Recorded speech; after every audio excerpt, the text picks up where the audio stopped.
बिस्मिल्लाहिर्रहमानिर्रहीम। अस्सलाम वालेकुम नाज़रीन, मैं हूँ आसमा शिराजी। प्रोग्राम है फैसला आपका। आज बहुत सारे मौज़ूआत हैं, लेकिन सबसे अहम मौजू भारतीय वज़ीर आज़म का दौरा इज़राइल, जहाँ पे उन्होंने पार्लियामेंट से खिताब किया है। इस खिताब के दौरान दोनों की कुर्बतों में मज़ीद इजाफ़ा हुआ है। नेतन्याहू ने और नरेंद्र मोदी ने दोनों ने एक दूसरे के साथ पहले से बढ़कर कुर्बत का इजहार किया है। सिर्फ ये कुर्बत तक रहता तो मामला ठीक था, मगर इससे बढ़ के अब मुख्तलिफ जो दिफाई मुआहदे हैं उनके बीच में उसके ऊपर बात हो रही है। उनकी जो कनेक्टिविटी है उसके ऊपर बात हो रही है, जिसे IMEC के नाम से किया जाता है। और ये CPEC के मुकाबले में, या जो रोड एंड बेल्ट प्रोजेक्ट है चाइना का, उसके मुकाबले पे एक पैरेलल प्रोजेक्ट लाने की बात हो रही है। आयरन डोम, जो कि आपने देखा कि इजराइल और ईरान के बीच जंग के अंदर वो सिस्टम जो कि मिसाइल को रोक सकता है, अब इंडिया उसमें भी दिलचस्पी रखता है कि वो इजराइल से खरीदे। तो ये सब जो बंदोबस्त है ये यकीनी तौर पर पाकिस्तान के खिलाफ ही नज़र आता है। एक नेक्सस है जो कि नज़र आ रहा है। दूसरी जानिब अल जज़ीरा ने एक रिपोर्ट शाया की है कल, और उन्होंने ये भी लिखा है उसके अंदर कि ये जो भारत और इजराइल की कुर्बत है, ये भारत ये चाहता है कि कश्मीर में भी गज़ा की तर्ज का जो मामला है वो किया जाए, और उसी तरह का जो एक बर्बरियत की गई थी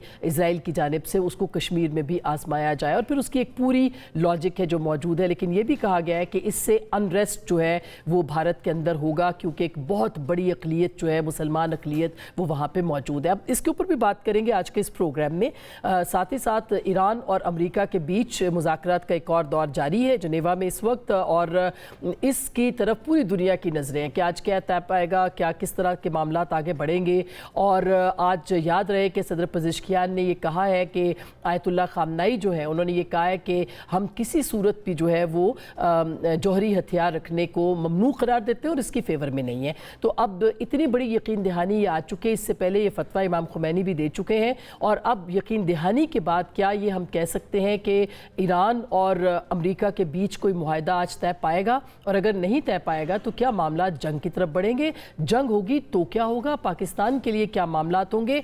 ये मामला बहुत अहम है, इसके ऊपर भी बात करेंगे। प्रोग्राम के पहले हिस्से में इन सारे मौज़ूआत पे और अफगानिस्तान के हवाले से भी हमारे साथ जनाब मुशाहिद हुसैन सैयद, जिनसे हम बात करेंगे। और प्रोग्राम के अगले हिस्से में हमारे साथ पैनल होगा और पाकिस्तान तहरीक इंसाफ के जो अंदरूनी इख्तलाफात है उसके ऊपर बात करेंगे। मुशाहिद साहब, बहुत बहुत शुक्रिया सर, आपने में वक्त दिया है। पहले तो ये थैंक यू सो मच। मैं आपका कल कॉलम पढ़ रही थी और एप्स्टीन फाइल्स के हवाले से, और आपने बड़ा डिफरेंट एंगल दिया है उसका कि जियोपॉलिटिक्स ऑफ एप्स्टीन फाइल्स और इंडिया इजराइल एक्सेस जो है। एग्जैक्टली। तो ये अभी तो फॉर्मलाइज होती भी नजर आ रही है। वो जो हम पहले पढ़ रहे थे कॉन्स्पिरेसी थेरीज थी, अब तो अमली एतबार पे इस दौरे के अंदर तो हमें नजर आ रही है। माजी में लोग कहते थे यहूद और हनूद, तो हम मजाक उड़ाते थे कि क्या बात कर रहे हैं ये। Exactly. But actually now it is access.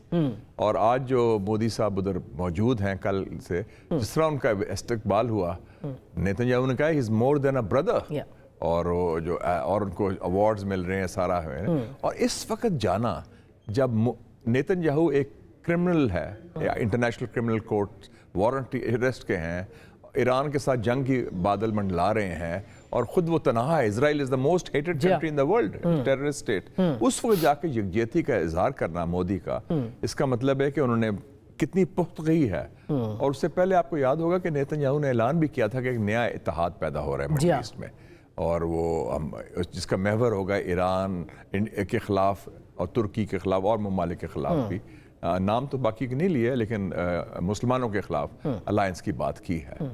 और मैं समझता हूँ कि मोदी थोड़ा सा ये भी तनाव फील कर रहा है, और शायद वो समझता है the road to Washington lies through Tel Aviv, जो कि एप्स्टीन फाइल्स में वो ही आपने याद होगा कि एप्स्टीन फाइल में मैंने अपने आर्टिकल में लिखा है कि मोदी ने जब इजराइल गए 2017 में और अमेरिका आए 2019 में, तो मोदी साहब ने मशवरा किया एप्स्टीन से कि जनाब ये मैं क्या करूं। उन्होंने कहा you should sing and dance for the American president, और उसने कहा इट वर्कड। ये भी देख कितनी ह्यूमर। और उन्होंने अनिल अंबानी, जो उसका गुजराती माफिया का है, बड़ा अमीर आदमी है, अंबानी फैमिली के वो हैं, I think world second richest man, उसको भेजा कि कन्वे करो ट्रंप को और इजराइल को कि हमारा सबसे बड़ा दुश्मन चीन है और चीन का जो इलाकाई प्रॉक्सी पाकिस्तान, ये भी देखें उनकी सोच क्या है, वो कन्वे करवाया उन्होंने। तो ये जो दौरा है, बिल्कुल आपने सही कहा, इसके अंदर अब जाहिर है कि एक तो एक चाइना रोड एंड बेल्ट जो प्रोजेक्ट है उसके हवाले से वो आईमैक जो है इंटरनेट वो नया जो मिडिल ईस्ट और इंडिया मिडिल ईस्ट कॉरिडोर जी बना रहा है, तो वो कोई खतरा बन सकता है? मेरा नहीं ख्याल अभी वो फीजिबल नहीं लगता मुझे। तो आपको याद होगा जब इन्होंने अनाउंस किया था इसने 2023 में बाइडन ने किया था दिल्ली में अनाउंस G20 की मीटिंग में सितंबर 2023 जी, तो उस वक्त अर्दोगान साहब ने, जो वो भी उस G20 के मेंबर हैं, उन्होंने कहा था ये तो फीजिबल ही नहीं, क्या बात कर रहे हैं आप, ये कॉरिडोर वहां से चलेगा इजराइल से इंडिया को लिंक करेगा, फिर ऐसे उसे ये ख्याली पुलाव है। तो अभी भी मैं समझता हूँ कि ये वैसे अनाउंस तो कर दिया है, उसकी फिजिबिलिटी पर मेरे डाउट्स हैं। और पाकिस्तान को डरना चाहिए, खतरा है? आज वजारत खारजा ने तो तशवीश का इजहार किया है कि ये दोनों का जो नेक्सस है वो उसके हवाले से, लेकिन आपको लगता है खतरे की घंटी है? मेरा ख्याल है बराह रास्त खतरा तो नहीं है, लेकिन हमें तशवीश जरूर ये है कि जो मैंने अपने आर्टिकल में भी जो आपने जिक्र किया जियो पॉलिटिक्स ऑफ एप्स्टीन फाइल्स, उसमें मैंने मेंशन किया है कि इजराइल ने वाशिंगटन में पिछले साल ऐलान किया था जून 2025 को बलूचिस्तान स्टडीज प्रोजेक्ट, और उन्होंने कहा कि ये ईरानी बलूचिस्तान के लिए भी है, उनका सूबा भी है बलूचिस्तान, और पाकिस्तान का भी, और इसमें अलहदगी पसंदी को फ़रोग देने के लिए। तो उस हद तक ख़तरा है कि hybrid war, covert operations, raw और मोसाद मिलके और गंद करेंगे, क्योंकि ईरान का 900 किलोमीटर का बॉर्डर है पाकिस्तान के साथ। उस हद तक हमारा जो कौमी सलामती के हवाले से जरूर खतरा है और खदशात वो तो ऑलरेडी है, और लेकिन डायरेक्ट वॉर तो नहीं उसका खतरा, क्योंकि वो तो इंडिया को पता है उसका क्या रिजल्ट होगा, वो तो नहीं होगी, और इजराइल इज फार अवे, उनके अपने मसाइल बड़े हैं, लेकिन ये गठजोड़ हो के हमें डिस्टेबलाइज करेंगे, डिसइंफॉर्मेशन, डीमोनाइजेशन एंड डिस्टेबलाइजेशन, और जो कि ऑलरेडी चल रही है, और उसको मजीद जो है वो एक्सटेंसिव किया जा सकता है। ये अभी जो आपने जिक्र किया कि 900 किलोमीटर का हमारा बॉर्डर है ईरान के साथ भी, और फिर ईरान के ऊपर भी एक जंग मंडला रही है, मुज़ाकरात कामयाब हों या ना हो, अब उसके मुस्तकबिल का फैसला भी होगा। तो आपको लगता है कि ईरान और अमेरिका के बीच कोई मुआहदा हो सकता है, या जंग ही आपको नज़र आ रही है उसमें भी? मुझे तो उम्मीद की किरण नज़र आ रही है कि एक हम एग्रीमेंट की तरफ जा रहे हैं आहिस्ता आहिस्ता। और एक तो मैंने ट्रंप का स्टेटमेंट सुना था, जो स्पीच थी स्टेट ऑफ द यूनियन परसों, उसमें ठीक है ईरान के खिलाफ इल्ज़ामात लगाए सारा का, लेकिन बुनियादी एक बॉटम लाइन था कि उन्होंने कहा मैं चाहता हूँ कि इसका सफारती हल हो, ये उसने भी कहा। दूसरा जो उन्होंने कहा न्यूक्लियर का, तो आपने देखा कि ईरान ने भी बड़ा दो टोक मौक़िफ़ किया कि जो बॉटम लाइन है एग्रीमेंट की वो तो तैयार है, दोनों एग्री करते हैं कि ईरान न्यूक्लियर बम नहीं बना रहा, ना बनाने का इरादा है, ना उनकी सलाहियत है। सो वो एक बुनियाद तो बन गई ना एग्रीमेंट के लिए।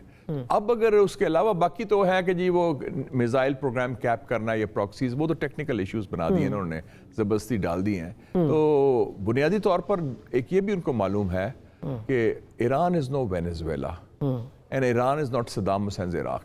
9 करोड़ का मुल्क है, और मेरी परसों बात हो रही थी ईरानी सफ़ीर से, उनका एक टॉक भी थी इंस्टीट्यूट ऑफ स्ट्रेटेजिक स्टडी, वो तैयार है डू और डाई, वो कहता है जो करना कर लो, हम विल गो फ्लैट आउट। और मेरे ख्याल में जो रेवोल्यूशन और रेवोल्यूशनरी रजीम है उसकी अभी इतनी पुख्तगी है कि उसको इस तरह नहीं। और ज़ाहिर है इराक की तरह बूट्स ऑन द ग्राउंड भी मुमकिन नहीं है उनके लिए कि आप वहाँ पे फौजों को उतार दें और कब्जा कर लें, अपनी पसंद की कोई रिजीम ले आएं। और जैसे वेनेजुएला में भी बूट्स ऑन द ग्राउंड किए थे, वो किडनैप करके ले आए थे। जी एग्जैक्टली, तो ये भी मुमकिन नहीं है वहाँ पे, ना कोई मुतबादिल क़यादत वहाँ पे मौजूद है, बल्कि उन्होंने पूरा ट्रांजिशन सिस्टम बना लिया रैबर ने। अच्छा, कह दिया कि खुदा न खास्ता उनको कुछ हो शहादत या कोई ऐसी चीज़, तो टीम तैयार है, हर एक की टीम 4 लेयर्स ऑफ सक्सेशन बना दिए उन्होंने, स्पीकर के लिए, प्रेसिडेंट के लिए, और नेशनल सिक्योरिटी काउंसिल का, जो आप और हम मिले थे बड़ी अच्छी मुलाकात, अली लारीजान साहब को आप याद होगा, तो वो बड़ा पाकिस्तान का दोस्त भी है, he is playing a very की रोल कोऑर्डिनेशन के लिए। अब उनको कौमी सलामती के मशीर भी हैं और सारा ऑर्गेनाइज कर रहे हैं, और जो गवर्नर्स को भी जो सूबों के हैं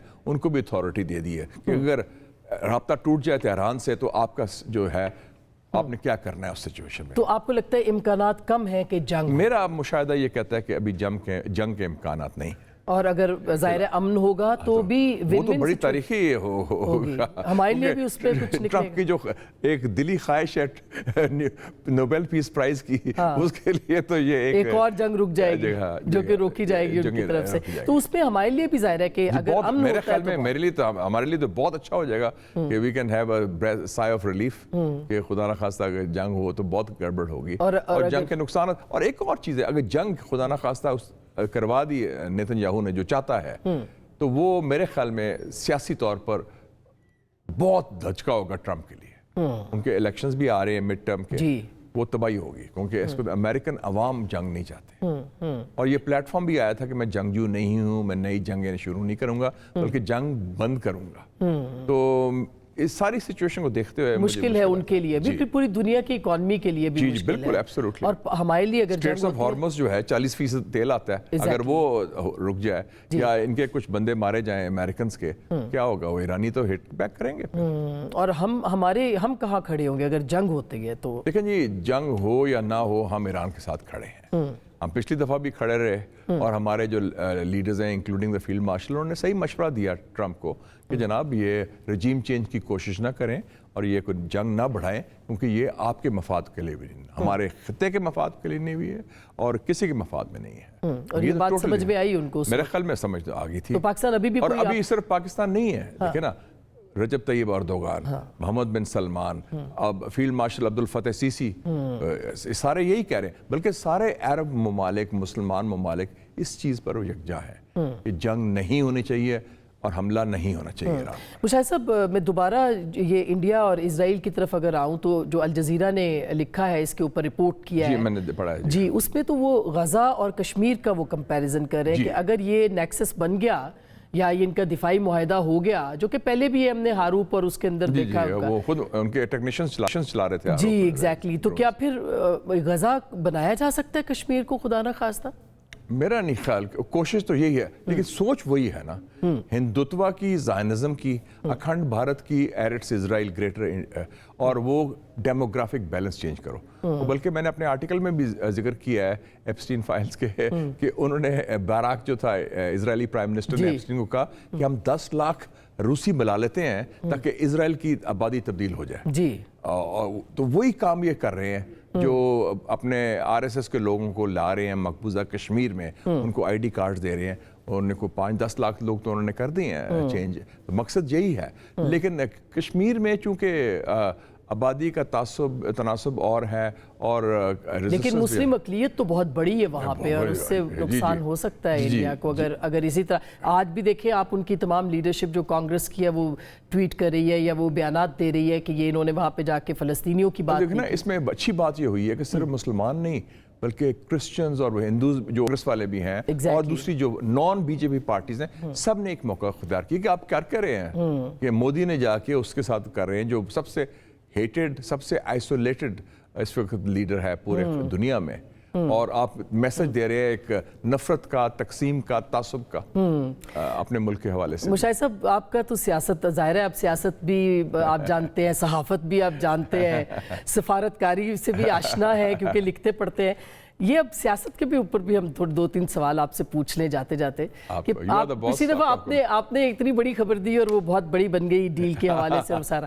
تو ابھی آپ کو کیا لگتا ہے کہ کوئی پاکستان تحریک انصاف کے ساتھ, کیونکہ میں تو باہر کی جتنی لڑائی ہے اس کو اندر کی لڑائی سے الگ نہیں سمجھ رہی اس وقت جو افغانستان کے اندر یا جو بھی ہے, تو آپ کو لگتا ہے کہ کوئی سیاسی مذاکرات کی طرف پیش قدمی ہو سکتی ہے؟ میرا اپنا خیال ہے کہ کیونکہ میرا انفارمیشن تو کوئی نہیں ہے, لیکن وہ تو انفارمیشن تھی پچھلی دفعہ, لیکن یہ جو اس وقت سچویشن مجموعی طور پر جا رہی ہے, میرا خیال کوئی راستہ نکلے گا, کیونکہ ہمارے لیے بھی, ہمارے سسٹم کے لیے بھی بہت زیادہ فرنٹس کھل گئے ہیں.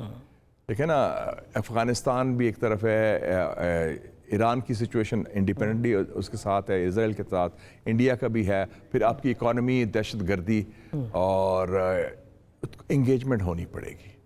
اور یہ جو ویوز ہیں جو چاہتے ہیں انگیجمنٹ, وہ الٹیمیٹلی پریویل کریں گے. اور آپ نے زیک گولڈ سمتھ کا آج سنا ہے, پھر جی میں نے سنا ہاؤس آف لارڈس کی میں نے سنی اسپیچ کی بھی, اور سب نے یہی کہا ہے. تو اس سے اس ایشو سے ایک نان ایشو کو ہم اتنا بڑھ رہے ہیں کہ جی علاج نہیں ہو رہا, فلانا نہیں ہو رہا, تو وہ بہت بڑا ایشو بن رہا ہے اور پاکستان کے لیے اچھا نہیں ہے یہ. تو میرے خیال میں راستہ نکالنا چاہیے, اور فیملی کے خدشات ہیں, فیملی کے کوئی ایشوز ہیں تو وہ پورے کرنے چاہیے.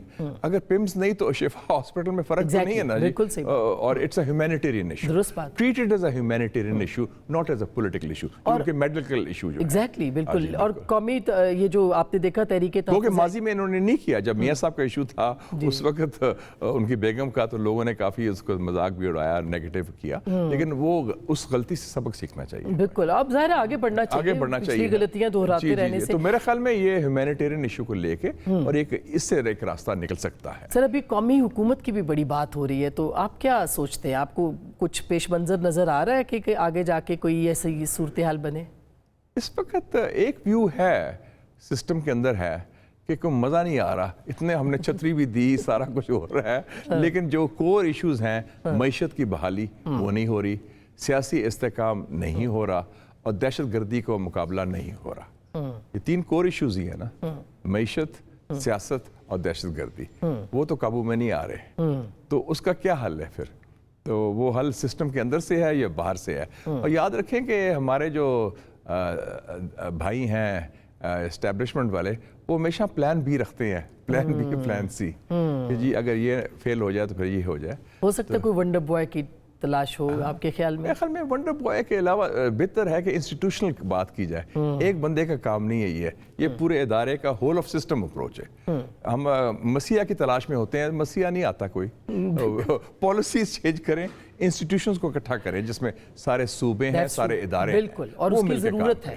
تو اس سے خود وہ ونڈر ایگزامپل دیں اپنے. ٹھیک بات ہے, قومی ڈائیلاگ کی زیادہ ضرورت ہے اس وقت. قومی ڈائیلاگ کی ضرورت ہے, اور وہ اپنا اس کے ذریعے کوئی ونڈرفل پالیسیز لے آئیں تو وہ بہتر ہو جائے گا. وہ زیادہ بہتر ہوگا. سر بہت بہت شکریہ, گھنٹوں بات ہو سکتی ہے, مگر شاہد صاحب کے ساتھ جب بھی بات ہوتی ہے تو لگتا ہے کہ وقت بہت کم ہے, لیکن بہت سارے سوالات اگلی نشست کے لیے ہم چھوڑتے ہیں. ایک چھوٹی سی بریک لیں گے, بریک کے بعد شفیع جان صاحب ہمارے ساتھ ہوں گے, کوثر کاظمی اور حماد حسن صاحب. علیمہ خان صاحبہ کے جو سٹیٹمنٹس ہیں اور پارٹی کے اندر جو اختلافات ہیں, عمران خان صاحب کا جو علاج ہے اور جو پالیٹکس ہے, اس پہ بات کریں گے. ہمارے ساتھ رہیے.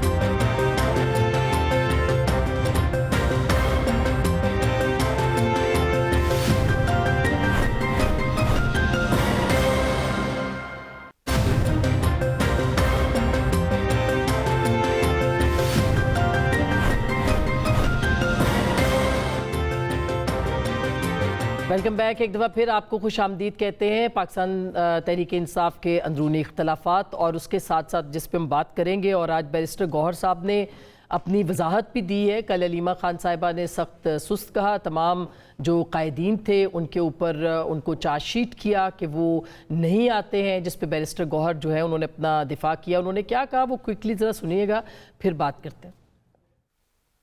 علیمہ باجی کہہ رہے کہ میں جاننا چاہتی ہوں کہ جی وہ کانفرنس کال پہ دوسرا کون تھا. یس, کانفرنس کال ہماری ہوئی تھی, ہم نے سب ان کو بتایا, منٹ بائی منٹ خبر دی ہے.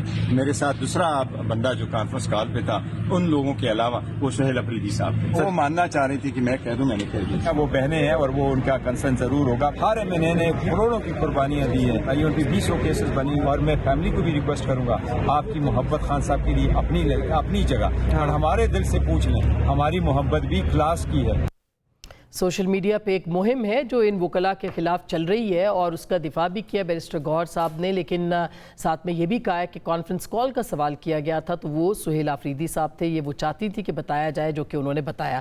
یہ اختلافات کس نوعیت کے ہیں, کہاں تک پہنچ چکے ہیں, اور کیا عمران خان صاحب کی جو صحت ہے اس کے اوپر واقعی سیاست ہو رہی ہے, اس پہ بات کریں گے. دوسری جانب پنجاب حکومت, جس کا ابھی جہاز کی جو کہانی تھی وہ ختم نہیں ہوئی تھی, کہ 1 ارب سے زائد کی گاڑیوں کی کہانی, لگژری گاڑیوں کی, بلٹ پروف گاڑیوں کی جو ہے وہ سامنے آ گئی ہے, اور مختلف اخبارات نے اس کو رپورٹ کیا ہے کہ بیوروکریسی کے لیے 1 ارب 14 کروڑ روپے کی 108 گاڑیاں جو ہیں وہ خریدی جا رہی ہیں, جبکہ پنجاب کابینہ کے لیے بھی تقریباً 30 کروڑ روپے کی لاگت سے 28 نئی گاڑیوں کی تجویز جو ہے وہ پیش کی جا چکی ہے. اس پہ بات کریں گے, اور ہمارے ساتھ موجود ہیں حماد حسن صاحب جو کہ معروف صحافی تجزیہ نگار ہیں, شفیع جان صاحب جو کہ اسپوکس پرسن ہیں خیبر پختونخوا حکومت کے, اور पंजाब हुकूमत के स्पोक्स पर्सन मरीम नवाज साहिबा के जनाब कौसर काज़मी साहब भी हमारे साथ मौजूद है। आप तीनों को खुशामदीद। सबसे पहले हमाद हसन साहब ये बताइएगा कि बैरिस्टर गौहर साहब उस पार्टी के चेयरमैन है, ज़ाहिर है, जो कि इस वक्त एक तहरीक में है या एक स्ट्रगल कर रही है,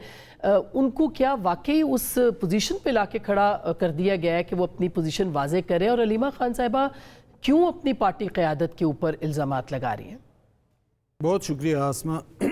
देखिए, तारीख़ी तौर पर हमेशा सियासी जमातों ने जमहूरी जदोजहद की, कानूनी जदोजहद भी की, जमहूरी जदोजहद भी की।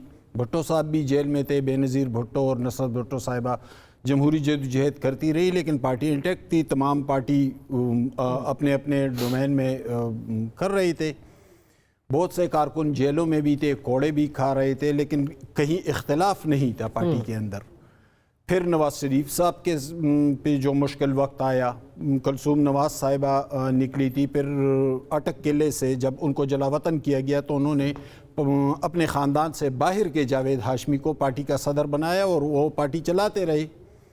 यहाँ पर मामला अजीब सा है। ठीक है, पीटीआई वाले जदोजहद कर रहे हैं, एहतजाज कर रहे हैं, कानूनी जंग लड़ रहे हैं। शफी जान बेटे, पिछले दिनों हमने इनका फटा हुआ गरेबान भी देखा, और सियासी कारकुन को होना चाहिए ऐसा। लेकिन मसला ये है कि अलीमा खान किस हैसियत में कर रही है? क्या वो पार्टी को हेट कर रही है? अगर कर रही है तो फिर पॉलिटिकल कमेटी के साथ क्या उनकी कोऑर्डिनेशन है? पॉलिटिकल कमेटी का फैसला तो हमें दिखाई नहीं दे रहा है। फैसले जो भी बड़े फैसले हुए वो सारे अलीमा खान ने किए।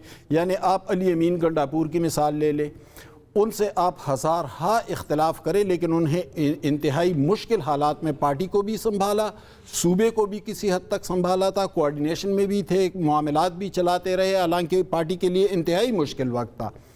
उस अली अमीन गंडापुर को पलक झपकते में फारिग कर दिया गया। किसने फारिग किया? इमरान खान साहब तो जेल में हैं, उनके पास कौन कम्युनिकेशन करता रहा? फिर शेर अफजल मरवत मुश्किल तरीन हालात में निकला, पार्टी से फारिग हुआ। बैरिस्टर गौहर मामलात को चला रहे हैं, लेकिन उन्हें दीवार से किसने लगाया? मगर अभी जैसे बहनों का कोई राब्ता नहीं है, और इमरान खान साहब की सेहत का मसला तो है ख़राब, और इसीलिए उन्होंने कहा कि तिब्बी बुनियादों के ऊपर जो है वो पटिशन दायर की जाए। तो ना होता तो ज़ाहिर है इमरान खान साहब भी ना। देखिए, मेरे इंफॉर्मेशन के मुताबिक पिछली मंगल को, यानी पिछले हफ्ते, इमरान खान का मैसेज आया था पार्टी के एक दो अहम रहनुमाओं को, और कहा था कि मैं मेरे हेल्थ के हवाले से आप सुप्रीम कोर्ट में पिटीशन दायर करें। यानी अगर इमरान खान ने ये कहा है तो इसका मतलब ये है कि इमरान खान को सेहत का मसला है, अगर उन्होंने ये कहा है। और मेरे मालूमात तो ये भी है कि इमरान खान ने ये भी कहा कि मेरी सेहत पर सियासत ना करे फिलहाल। अच्छा, अपनी पार्टी को? हाँ, अच्छा। अपनी पार्टी लीडर्स को। अच्छा, ये मैसेज आया था तो 7-8 दिन तक पिटीशन क्यों दायर नहीं हुई?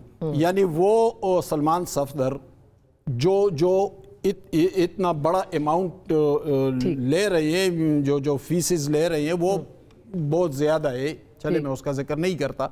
सलमान अकरम राजा साहब इतने बड़े वकील भी हैं और पार्टी के सेक्रेटरी जनरल भी है, उन दोनों ने क्यों पिटीशन दायर नहीं की?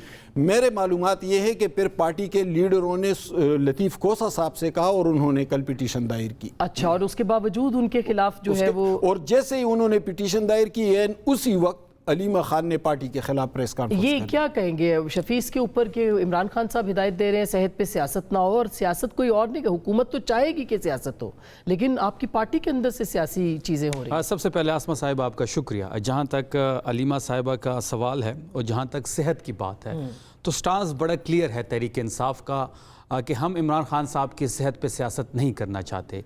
अलीमा खान उनकी बहन, वो उनके फैमिली है, और ये सियासी मामला नहीं है उनकी सेहत। हम बारहा ये बात कर चुके हैं कि जो सेहत है इमरान खान साहब में, उसमें फैमिली इंटरवील करेगी। ये कोई सियासी मामला नहीं। अगर सियासी मामला होता तो पार्टी इंटरवील करती, पॉलिटिकल लीडरशिप इंटरवील करती। उसकी बहनों की जो भी डिमांड है, तहरीक इंसाफ उसके साथ खड़ी है, पहली बात। और डिमांड क्या है कि जी अल-शफा इंटरनेशनल हॉस्पिटल उनको शिफ्ट किया जाए, फैमिली की ज़ेर निगरानी हो, ज़ाती डॉक्टर उनका हमरा हो, जो कि जायज़ भी है और बुनियादी भी है। जहाँ तक सियासत की बात है, तो अलीमा आपा ना सियासत करना चाहती है, ना उनके कोई सियासी अज़ाइम है। वो अपने भाई के लिए सेहत का जो इशू बना हुआ है, तो ये मुलाकात की नहीं हो रही, उसके लिए वो अडियाला भी जाती है, उसके सेहत के हवाले से। बैरिस्टर गौहर साहब को उन्होंने जो है वो कटहरे में लाके खड़ा कर दिया है। हालांकि जो भी इस्टेब्लिशमेंट के साथ या बातचीत हुई या मुलाकातें हुई, वो उसमें बैरिस्टर गौहर का बड़ा किरदार है। देखिए, 9 मई के बाद جب ایک ویکیوم کریٹ ہوا، ایک سپیس بنی، تو بہت سے وکلا پاکستان تحریک انصاف میں شامل بھی ہوئے، اور جو پہلے کے وکیل تھے ان کو بھی اہم عہدے بھی دیے گئے. آپ دیکھ لیں کہ آج چیئرمین بیرسٹر گوہر ہے، وہ بھی وکیل ہے، ویل نون نام ہے. اس طرح سلمان اکرم راجہ جنرل سیکرٹری ہے، تو وہ بھی وکالت کا پیشہ ہے ان کا. پھر آپ سینٹ میں دیکھ لیں، بیرسٹر علی ظفر صاحب ہیں، حامد خان صاحب ہیں. پھر اس طرح اگر آپ دیکھ لیں تو کافی ایم این ایز بھی ہیں، اور ایم این ٹکٹیں بھی دی گئی وکیلوں کو.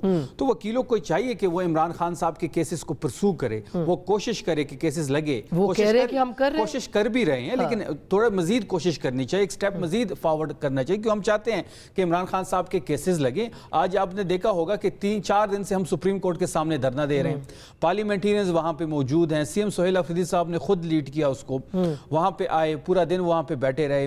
ہمارا آج چوتھا دن ہے کہ ہم سپریم کورٹ کے سامنے بیٹھے رہے. آج ہائی کورٹ میں صرف ہماری ایک جو کیس تھا وہ لگ گیا ہے 11 مارچ کے لیے، القادر کا، اور توشہ خانہ 2 کیس آج بھی نہیں لگا.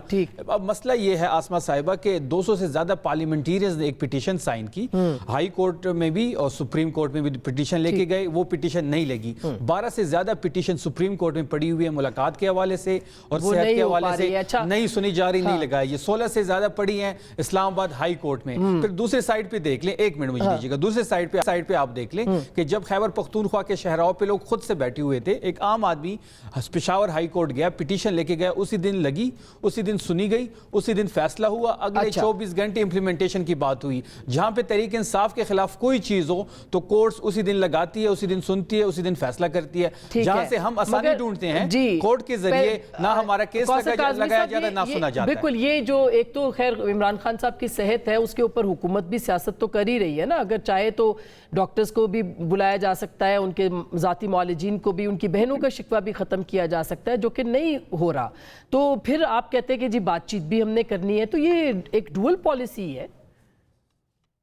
بسم اللہ الرحمن الرحیم، رب صلی علی محمد وآل محمد. آسما، جب یہ ہوا نا عمران خان صاحب کا پہلی دفعہ جب وہ عارضہ چشم میں مبتلا ہوتے ہیں اور جیل انتظامیہ کی طرف سے ڈاکٹرز ان کو چیک کرتے ہیں، اور ڈاکٹرز کی ہدایات کے بعد کہ جیل میں ان کا علاج ممکن نہیں ہے، ان کو کسی ہاسپٹل میں منتقل کرنا پڑے گا، کیا گیا، پمز لے جایا گیا. مطلب ایک قیدی ہے، این وہ جو رولز ہیں، جو قواعد و ضوابط ہیں جیل کے، ان کو ملحوظ خاطر رکھتے ہوئے یہ سارا عمل جو ہے یہ ہو گیا. چلیں اب فیملی تک بات آ گئی. آپ کو ایک اور بات بتاؤں کہ بشرا بی بی کو ہر لمحہ اس حوالے سے آگاہ کیا گیا.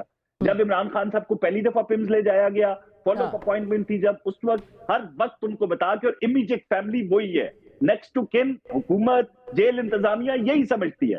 شادی شدہ بہنیں، اللہ ان کو عزت دے، اللہ ان کو آباد رکھے، سارے معاملات اپنی جگہ، لیکن ان کی اہلیہ کو آگاہ کیا جاتا ہے اور علاج میں کسی بھی قسم کی کوئی کوتاہی نہیں برتی جا رہی ہے. مگر ان کی اہلیہ کا دنیا کے ساتھ رابطہ نہیں ہے نا، وہ جیل میں ہیں، ان کی بہنیں باہر ہیں، ان کی پارٹی باہر ہے، کوئی عام قیدی تو ہے نہیں عمران خان صاحب، وہ ایک سیاسی قیدی تو ہے.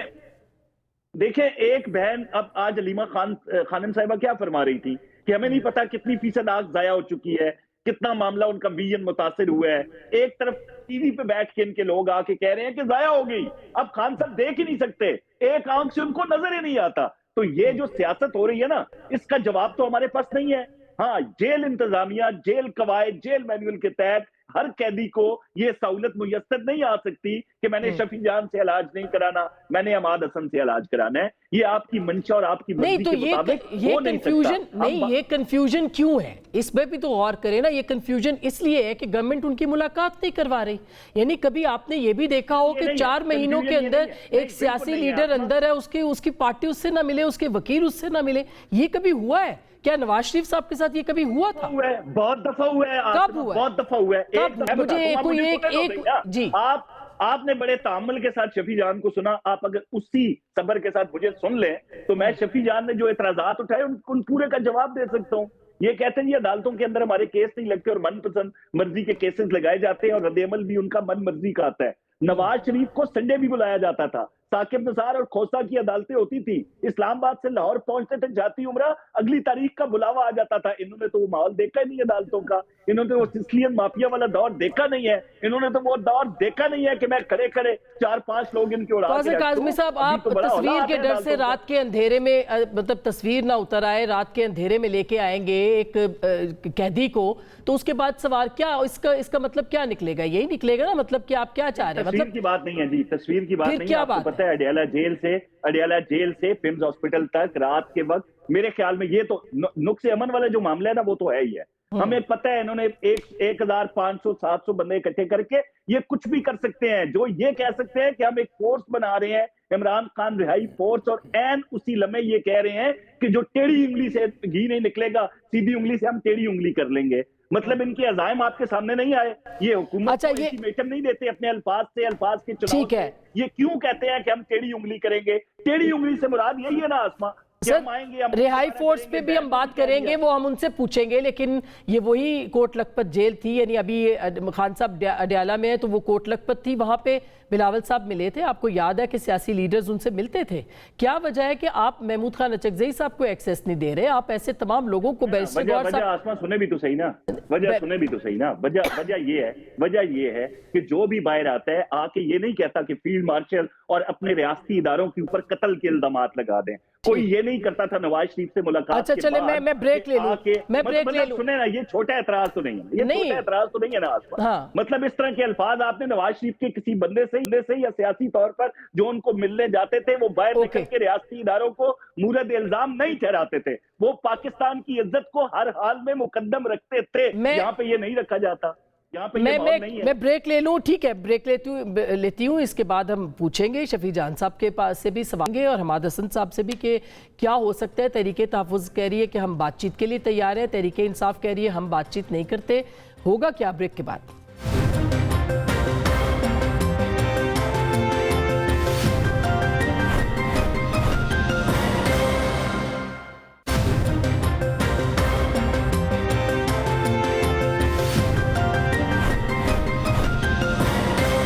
Welcome back. एक दफ़ा फिर आपको खुश आमदीद कहते हैं। शफी, बैरिस्टर गौहर एक बहुत शरीफ और मामला फ़हम इंसान है। उन्होंने जिस तरह से बात की है, उन्होंने कहा जी उस दिन उनसे सवाल पूछा गया कॉन्फ्रेंस कॉल पे दूसरा कौन था, यानी उन पे शुबहात का इजहार किया है। उन्होंने कहा जी दूसरे सोहेल आफरीदी साहब थे। आपकी पार्टी के चेयरमैन के खिलाफ मुहिम चल रही है, उनको दीवार के साथ लगाया गया है। आपको नहीं लगता कि ये मामला क्यों इस तक जहाँ तक कॉन्फ्रेंस कॉल की बात है, जो इमरान खान साहब की फैमिली का स्टांस है वहीं सोहेल आफरीदी साहब का स्टांस है। डॉक्टर नौशेरवान बरकी, डॉक्टर आसिम यूसुफ, उस दिन सोहेल आफरीदी साहब थे कॉन्फ्रेंस कॉल पे थे। मैं उसी के जिक्र कर रहा हूँ कि जो स्टांस खान साहब की फैमिली का है वहीं सोहेल आफरीदी साहब का है। उस दिन जो कॉन्फ्रेंस कॉल पे जो नाम डिस्कस हुए उसमें डॉक्टर नौशेरवान बरकी थे, डॉक्टर आसिम यूसुफ की बात हुई, डॉक्टर फैसल की और डॉक्टर उज़मा की, और यही कहा गया कि इनमें से एक फैमिली मेंबर और एक डॉक्टर को आप अंदर जाने दें। उसके बाद जो हुआ उसका हमें इल्म नहीं है, लेकिन कॉल पे जो कॉन्फ्रेंस कॉल थी उस पर यह बात हुई है। जहाँ तक गौहर, तो बैरिस्टर गौहर का कोई कसूर नहीं था जो उनके ऊपर शुबहात जो है उसका इजहार किया गया? नहीं, कॉन्फ्रेंस कॉल की जो बात हो रही है मैं उसकी स्टोरी आपको बता रहा हूं। नहीं, मतलब जो सवाल पूछा अलीमा खान साहिबा ने उसके जवाब में मैं कह रही हूँ कि जो उन्होंने कहा कि वो चाहती थी जाने कौन है, तो मैं बता देता हूँ कि वो सोहेल आफरीदी थे। जी। तो ये शुबहात का इजहार क्यों था? क्यों ये तासुर दिया गया कि कोई और शख्स भी था? जितने भी कंफ्यूजन है ना, ये गवर्नमेंट की वजह से है। देखिए, गवर्नमेंट एक साइड पे ये कहती है कि बिल्कुल वो सेहतयाब है, बिल्कुल चलो मान लेते हैं कि जी सेहतयाब है, फिर जाने दें ना, फैमिली को मिलने दें, डॉक्टर को मिलने दें। उनका जो ज़ाती डॉक्टर है, इमरान खान साहब ने खुद कहा कि मुझे रिसाई चाहिए अपनी ज़ाती डॉक्टर की, उसके टेस्ट होने चाहिए, उसका रिपोर्ट मुरतब होने दें। कौन सी अना है, कौन सी ज़िद है? रात के अंधेरे में तो जेल मैनुअल की भी खिलाफ वर्जी है। आपके इल्म में होगा कि अब ये हमाद साहब बैठे हैं कि जेल में शाम के बाद किसी की रिहाई नहीं होती। अगर शाम हो जाती है तो अगले दिन पे रिहाई चली जाती है। फिर रात के अंधेरे में जेल मैनुअल की खिलाफ वर्जी करते हैं। एक दफ़ा किया, उस पर हम सरापा एहतजाज हमने मुस्तरद किया, सेम एपिसोड को दोबारा रिपीट किया गया। हम किसी भी इनकी रिपोर्ट को नहीं मानते, हम मुस्तरद करते हैं। हम ये चाहते हैं, तो फिर आप मुज़ाहमत करेंगे, रिहाई फोर्स इसीलिए बनाएंगे? जहाँ तक रिहाई फोर्स है उसका ऐलान सोहेल आफरीदी साहब कर चुके हैं। اور اس کو لیڈ ہی سہیل آفریدی صاحب کریں گے، اور یہ اسٹریٹ موومنٹ کے تناظر میں ہی ہوا ہے، اور اسٹریٹ موومنٹ کی ذمہ داری سہیل آفریدی صاحب کے کندھوں پہ ہیں۔ ہاں پارٹی کے اندر کچھ ایشوز ہیں، اس پہ بات ہوئی ہے پولیٹیکل کمیٹی میں، فورس پہ لوگوں کی آراء سنی گئی ہے، تجاویز سنی گئی ہے، کیونکہ پولیٹیکل کمیٹی میں ڈسکشن ہوتی ہے، دونوں میٹنگز میں اس فورس پہ بات ہوئی ہے، لیکن فورس ضرور بنے گی، یہ نوجوانوں پہ مشتمل ہوگی، عمران خان رہائی فورس ہوگی، یہ پرامن رہے گی، یہ غیر قانونی غیر آئینی نہیں ہوگی، لاکھوں نوجوانوں پہ مشتمل ہوگی، اور جو بھی پلان غیر مسلح بھی ہوگی، غیر مسلح بھی ہوگی، اور جو بھی پلان، دیکھیں ہم کوئی نون لیگ تو نہیں ہے نا کہ سپریم کورٹ پہ چڑھ جائیں، جو بھی پلان دیا جائے گا عمران خان کی رہائی کے حوالے سے یہ فورس صف اول میں ہوگی۔ تو یہ فورس واقعی اب آ سکتی ہے میدان میں، اسلام آباد کی طرف آ سکتی ہے، کامیابی اس کو مل سکتی ہے؟ اس پر بھی بات کرتے ہیں، لیکن وہ شفیع جان نے جو جیل کے حوالے سے بات کی تو یہ بات ان کی ٹھیک ہے کہ اگر ایک سیاسی لیڈر اور سابق وزیر اعظم شام کے بعد ہاسپٹل میں لائے جاتے ہیں تو بھائی کون سی ایسی مجبوری ہے، دن دہاڑے صبح کے وقت لے آئے، پارٹی کو انفارم کرے، فیملی کو انفارم کرے، ان کا علاج کرے وہ جو بیمار ہیں، لیکن حکومت کہیں دکھائی نہیں دے رہی ہے۔ اس وقت اگر کچھ دکھائی دے رہا ہے تو پی ٹی آئی دکھائی دے رہی ہے، کچھ تو پی ٹی آئی کی ناسمجھیوں کی وجہ سے، کچھ حکومت کے جہاز اور انتشار کی وجہ سے، یہ تمام میں نے بات کرنی ہے یہ جہاز اور گاڑیوں کے جہاز بھی دکھائی دے رہے ہیں، ختم ہو جائے بیٹھے ہوئے ہیں، ان کا جہاز بھی دکھائی دے رہا ہے، 11 کوثر صاحب کو لینے بھی جا رہے ہیں وہ جہاز۔ اچھا نہیں کوثر ویسے بھی لندن بیٹھے ہاں نہیں کوثر کاظمی صاحب، یہ بڑی دلچسپ بات ہے کہ یہ جو جہاز کی، آپ تو بڑے خوش نصیب ہیں، ساری توجہ عمران خان صاحب کی صحت کے اوپر ہے، نہ جہاز پہ اوپر کوئی زیادہ بات ہوتی ہے، نہ گاڑیوں کے اوپر۔ جہاز پہ تب بات ہوتی ہے کہ یہ کے پی گورنمنٹ خریدتا ہے، کے پی گورنمنٹ کے 4 فیسیلیٹیشن کے لیے ہم نے رکھے تھے، اس پہ الزامات تھے، ادھر میڈم رانی کے شوق پورے ہو رہے ہیں، نہیں یہ غلط، یہ جملہ کو 10 ارب میں بھیج کے 11 ارب میں جہاز دیا گیا ہے، 19۔ جی کوثر کاظمی صاحب، جی کوثر کاظمی صاحب، جی کیجئے۔ میں تو پہلے حیران ہوا ہوں آپ پہ، کہہ رہی ہیں کہ سارا جہان عمران خان کے پیچھے لگا ہے اور جہاز پہ کوئی بات نہیں کر رہا۔ ایک بندہ بتائیں جو جہاز پہ نہیں بات کر رہا، کوئی ایک بندہ میڈیا ہاؤسز میں بتا دے، مطلب جنہوں نے کبھی بات نہیں کی کہ 1.7 ارب کا جہاز بلوچستان نے خریدا، جنہوں نے کبھی بات نہیں کی کہ 2 ہیلی کبھی خریدے کے پی نے اور بزنس جیٹ خریدا سندھ حکومت نے، کبھی بات نہیں کسی میڈیا ہاؤس نے۔ کیا ہو گیا؟ 3 دہائی پرانا جہاز پنجاب کے اندر جو کہ حادثات سے 2 دفعہ بچا، جو ہیلی پنجاب کے پاس تھا وہ کریش ہو کے تباہ ہوا۔ 11 ارب کا جہاز آپ نے لیا ہے، پنجاب کریش کر گیا، ہم نے دوسرا نہیں خریدا، 1700 ارب کا آپ کا صوبہ مکروز ہے، 11 ارب کا آپ جہاز خرید رہے ہیں، ابھی آپ 1.5 ارب کی گاڑیاں خرید رہے ہیں، چلے میں ان کے جواب لے لوں، شاہانہ لائف سٹائل بنائی ہوئی شفیع میں آپ کا عوام سے کوئی کانٹیکٹ ہی نہیں ہے، آپ عوام کا کیا کر، عوام کے ٹیکس کے چلے اب آپ چپ رہیے گا، ان کا جواب دیجئے۔ جی کوثر کاظمی چاہ میرا شفیع بھائی میری طرح کرتا ہے ہمیشہ نا، میں اب سے محبت سے بات کرتا ہوں، یہ اب چلے آپ جواب تو دے دیں، یا مجھے بولنے دیں، خاموش ہوں، اب 11 ارب کی جہاز کی خاموش ہو، مجھے جواب دینا تو میں ادھر ہی آ رہا ہوں نا، جی آ جائیں، میں اسی چیز کا جواب دے رہا ہوں نا بھائی۔ جی تو بات یہ کرنے کی کہ یہ ایسٹ ہے پنجاب حکومت کا، اور 3 دہائیوں کے بعد یہ جہاز تبدیل ہوا ہے، ٹھیک ہے جی۔ اب یہ بات آ گئی کہ اربوں کا جہاز ہے، 11 ارب کا جہاز ہے، جو پہلے آج سے 25 سال پہلے 1.7 ارب کا خریدا تھا، وہ اب 10 ارب کا کیوں ہے بھائی؟ ایکسچینج ریٹ کو ملحوظ خاطر رکھے، یہ کوئی ایسا مذائقہ، یہ کوئی 1.5 ارب کی گاڑیاں، لگژری گاڑیاں سر، بیوروکریسی کے لیے، آئی ایم ایف آپ کے ملک میں بیٹھی ہوئی ہے اس وقت، بیٹھی ہے، اسی لیے یہ اتنی آسانی سے اتنے اربوں کی گاڑیاں آ نہیں سکتی۔ مجھے حیرت ہوتی ہے جب یہ سٹوریز آتی ہیں سوشل میڈیا کے اوپر، یوٹیوبر جو ہے وہ قیمتیں دیتے ہیں، یہ اتنے جو مریم نواز، اچھا ان کے جواب تو سن لیں۔ ہاں ٹھیک صوبے میں ہوتا ہے، اب صوبہ بھی بڑا ہے نا، صوبے کے اندر میں منصوبے گنانا شروع کروں، پھر جو قیام پاکستان کے منصوبے جو قائد اعظم نے بنائے تھے۔ اچھا بہت شکریہ، ایجوکیشن آؤٹ سورس ہے، بہت شکریہ شفیع صاحب، ٹائم ختم ہو گیا ہے، لیکن جو بھی معاملات ہیں پاکستان کی عوام کے لیے بہت زیادہ مشکلات بڑھ چکی ہیں، اور ان کی مشکلات ختم کرنے کے لیے پاکستان کے سیاستدانوں کو ہی بات کرنی ہے، کسی اور کو نہیں۔ گفتگو آپ نے سنی، فیصلہ آپ کا۔